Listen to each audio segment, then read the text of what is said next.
महत्त्वाच्या बातम्यांमध्ये इथेच थांबतोय. लगेच पुढच्या बुलेटिनमध्ये आपण काही अशाच वेगवान स्वरूपातल्या घडामोडी बघणार आहोत. सुरुवात करूयात महत्त्वाच्या बातम्यांनी.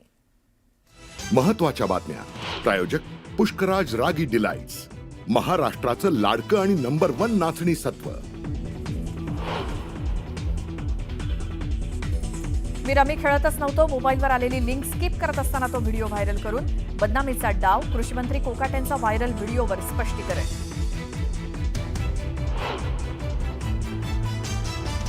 हल्ली कुणीही रमी खेळतं. आमिर खान, सलमान, शाहरुख हे देखील रमी खेळतात. कोकाटेंच्या गेम खेळण्याच्या व्हिडिओचं प्रताप सरनाईकांकडनं अप्रत्यक्षपणे समर्थन.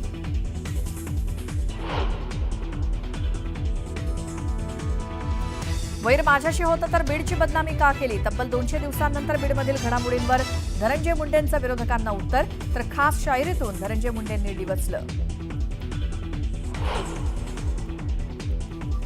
फडणवीसांनी मंत्र्यांच्या भानगडी मोडीत काढाव्यात. उद्धव ठाकरेंचा फडणवीसांना सल्ला. तर मंत्र्यांकडून प्रतिमेला तडा देणं सुरू असल्याची केली टीका.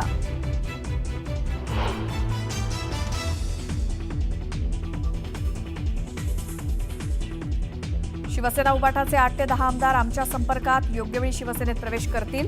मंत्री प्रतापराव जाधवांचा मोठा गौप्यस्फोट.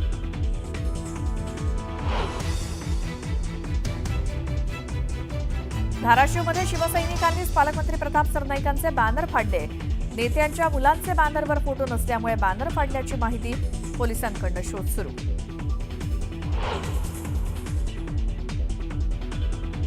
पुण्यात दोन्ही शिवसेनेत बॅनर वॉर. ही शहासेना लवकरच संपणार. बॅनरच्या माध्यमातून उबाठाचं शिंदेच्या शिवसेनेला प्रत्युत्तर.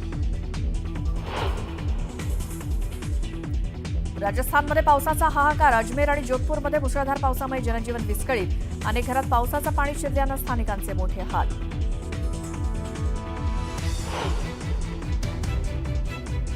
आणि अभिनेता सैफ अली खानवरील हल्ल्याची कथा काल्पनिक. आरोपी शरीफुलचा जामीन मागणी अर्जात मोठा दावा. तर 21 जुलैपर्यंत उत्तर दाखल करण्याचे कोर्टाचे सरकारी वकिलांना आदेश.